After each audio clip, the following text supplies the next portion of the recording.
ශාරහා ශාරීය පාංශු ලෝහ සම්බන්ධයෙන් මින් කුමන වගන්තිය සත්‍ය වේද?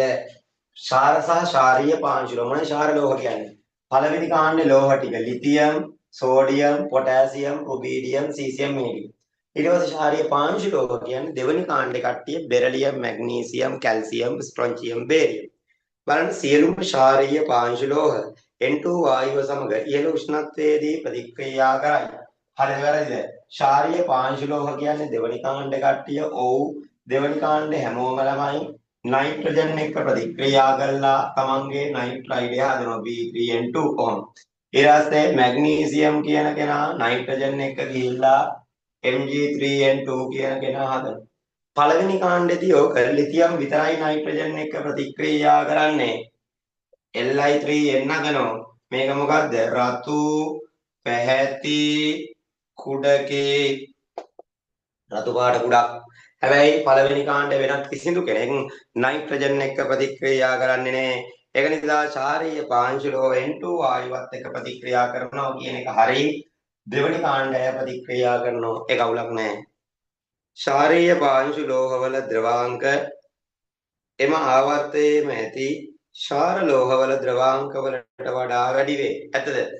ශාරීය පාංශු ලෝහවල ද්‍රවාංක. ඒ කියන්නේ මොකද්ද? දෙවනි කාණ්ඩේ කට්ටියගේ නේද? ඒක එම උදාහරණයක් සෝඩියම් මැග්නීසියම්. අය වගේ. මෙන්න මේගොල්ලොන්ගේ ද්‍රවාංක එම ආවර්තයේම ඇති ශාර ලෝහවල ද්‍රවාංක මීට වඩා මේක වැඩි. ඇත්තද බොරද? ඒක මොකද්ද? මෙතන මෙයා පිට කර අපි දන්න ලෝහක බන්ධනයක ප්‍රබලතාවට බලපාන දේවල් එකක් ඒ පිට කරන ඉලෙක්ට්‍රෝන සංඛ්‍යාව ඒ වගේම හරය එහෙමනේ පිට කරන ඉලෙක්ට්‍රෝන සංඛ්‍යාව වැඩි වෙන්න ලෝහක බන්ධනයේ ප්‍රබලයි ඊළඟට පිට කරන ඊට පස්සේ හරය නම් අඩු වෙන්න තමයි ලෝහක බන්ධනයේ ප්‍රබල වෙන්නේ දැන් බලන්න සෝඩියම් වලින් පිට කරන්නේ එක ඉලෙක්ට්‍රෝනයයි මැග්නීසියම් වලින් ඉලෙක්ට්‍රෝන දෙකක් පිට කරනවා එතකොට මොකද වෙන්නේ මෙයාට වඩා මෙයා වැඩි ඉලෙක්ට්‍රෝන ගානක් පිට කරනවා. ඒ පැත්තෙන් බැලුවම මැග්නීසියම්ට තමයි ප්‍රබල ලෝහක බන්ධනය එන්න ඕන. ඊට පස්සේ අරය ගත්තොත් මෙයාට වඩා මෙයාගේ අරය මොකද වෙන්නේ? අඩු වෙනවා. ඒ ආවර්තයක් දිගේ වමේ ඉඳන් දකුණට යනකොට අරය අඩු වෙනවනේ.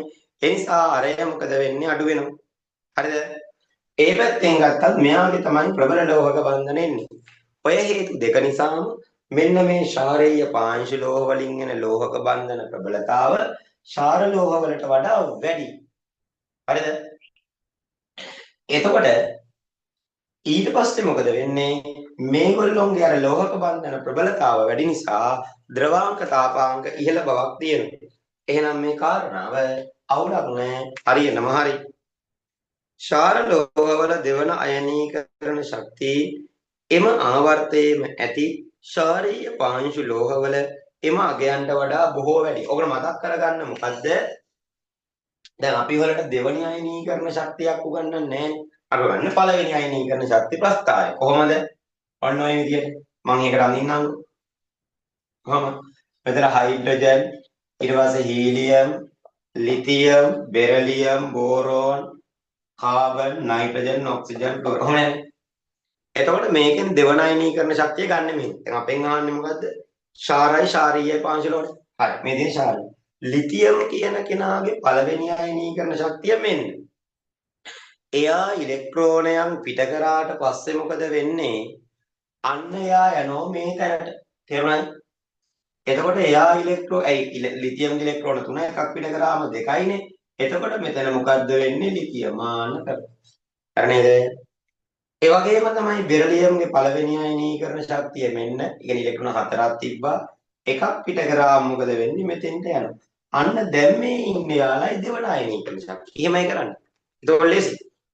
ඒතර ශාර ලෝහවල දෙවන අයනීකරණ ශක්තිය එම ආවර්තයේම ඇති ශාරීය පාංශු ලෝහවල එමාගයන්ට වඩා බොහෝ වැඩි. අනිවාර්යයෙන්ම හේතුව මොකද්ද? ශාර ලෝහ කියන්නේ පළවෙනි කාණ්ඩනේ. උන් එකක් අයින් කරාම යන උච්ච වායුව. හැබැයි ශාරීය පාංශු ලෝහ එකක් අයින් කරාම යන්නේ පළවෙනි කාණ්ඩයයි. ඒක නිසා මුන්ට වඩා මුන්ගේ ගොඩක් වැඩි. මොකද මේගොල්ලෝ ස්ථායී වින්‍යාසයකනේ ඉන්නේ. අන්නේ හේතුව නිසා. ඊළඟට ශාරීය පාංශු ලෝහ සාධන සියලුම හයිඩ්‍රොක්සයිඩ් ප්‍රබල භස්ම වේ. ඔක්කොම ප්‍රබලයි කියලා කියන්න බෑ. ඔය බෙරිලියම් හයිඩ්‍රොක්සයිඩ් උඩ ඉඳන් පහළට හයිඩ්‍රොක්සයිඩ් වල ද්‍රාව්‍යතාව එන්න වැඩි වෙනවා. උඩ ඉන්න කට්ටිය ටිකක් දුර්වලයි. හැමෝම ප්‍රබලයි කියන කතන්දරේ වැරදි. ඊළඟට කියනවා ශාරලෝහ හයිඩ්‍රොක්සයිඩ් වල ද්‍රාව්‍යතාව කාණ්ඩයේ පහළට වැඩි වී මේ දැන් මගේ අතින් කියුණා beryllium, magnesium, calcium, strontium, barium මෙන්න මේ විදියට එනවා. කොහොමයි එන්නේ? හරිද? උඩ ඉඳන් පහළට යනකොට මොකද වෙන්නේ? ද්‍රාව්‍යතාව වැඩි වෙනවා. දැන් මේ කතන්දරේ හරි නේද? ඒක නිසා වරදින්නේ 4 2016 8 වෙනි ප්‍රශ්නෙට උත්තරේ අංක 4